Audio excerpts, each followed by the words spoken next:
Rapat Dewan Gubernur Bank Indonesia memutuskan untuk kembali menahan suku bunga atau BI 7 Days Reverse Repo Rate. Suku bunga acuan BI ditahan di level 6%. Begitu juga dengan bunga Deposit Facility tetap bertahan di level 5,25% dan bunga Lending Facility di level 6,75%. Gubernur Bank Indonesia Peri Warjio menyatakan, keputusan untuk menahan suku bunga karena sejalan dengan kebijakan stabilitas nilai tukar rupiah dan mitigasi dampak inflasi.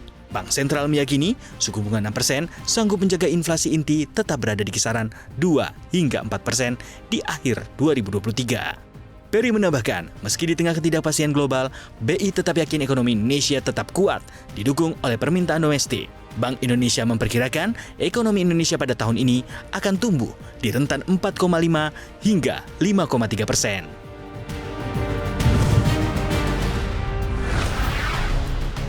Ketua Komisi Pemberantasan Korupsi Firly Bahuri resmi ditetapkan sebagai tersangka. Sebelum ditetapkan, Firly sempat mendapatkan penghargaan dari Menteri Keuangan Sri Mulyani. Penghargaan ini diberikan Kementerian Keuangan terkait kategori lembaga yang mengangkat pengelolaan barang milik negara atau BMN sebagai bagian dari Strategi Nasional Pencegahan Korupsi. Menanggapi hal tersebut, staf khusus Menteri Keuangan Justinus Prastowo mengatakan yang mendapatkan penghargaan tersebut bukanlah Firly. Prastowo menegaskan, penghargaan diberikan kepada kementerian dan lembaga yang berpartisipasi dalam pengelolaan aset negara. Undangan yang diberikan pun ditunjukkan untuk institusi atau lembaga terkait, bukan perorangan. Di hari yang sama saat penghargaan diberikan, bos KPK ditetapkan sebagai tersangka kasus dugaan pemerasan terhadap ex-Menteri Pertanian Syahrul Yassin Limpo. Direktur Reskrim Polda Metro Jaya, Ade Safri Simanjuntak, menyebutkan pihaknya telah memeriksa hampir 100 saksi dan menyita sejumlah barang bukti, termasuk dokumen penukaran falas senilai 7,4 miliar rupiah. Hal ini ia lakukan sebelum penetapan tersangka.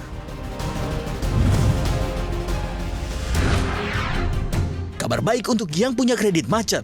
Pemerintah bakal menghapus 170.000 lebih debitur dari UMKM yang terdampak bencana gempa bumi Yogyakarta pada 2006 dan COVID-19.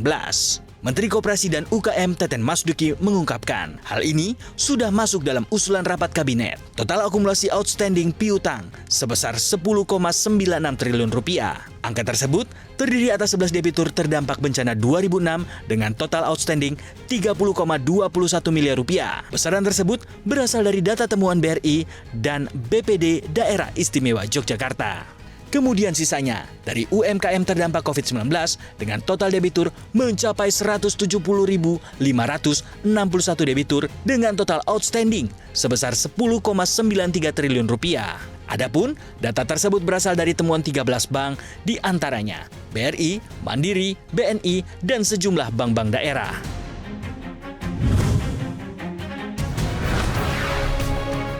Presiden Joko Widodo meresmikan 2 bandara baru di Papua, yaitu Bandara Siboru dan Bandara Dau Ato Rure. Menurutnya, 2 bandara ini bakal meningkatkan konektivitas di Papua yang pada akhirnya mobilitas orang dan barang akan meningkat. Bila hal tersebut sudah terjadi, maka pertumbuhan ekonomi baru bisa dipicu untuk muncul di Papua. Bandara Siboru disebut akan menjadi jembatan udara di Provinsi Papua Barat yang menghubungkan Fak-Fak dengan daerah-daerah lain, mulai dari Sorong, Timika, Kaimana, Bintuni, dan lain-lain.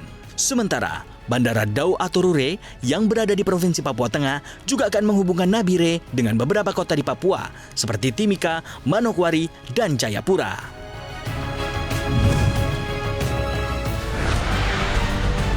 Harga minyak ambles lebih dari 1% setelah Organisasi Negara-Negara Pengekspor Minyak dan Sekutunya atau OPEC Plus menunda pertemuan tingkat menteri yang semestinya berlangsung akhir pekan ini.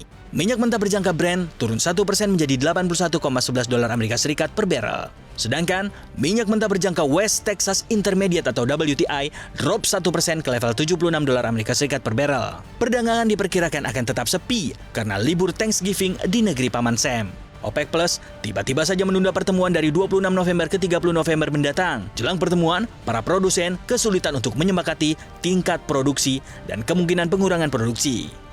Penundaan ini memunculkan pandangan negara-negara produsen minyak mungkin saja akan memangkas produksi lebih sedikit dari perkiraan.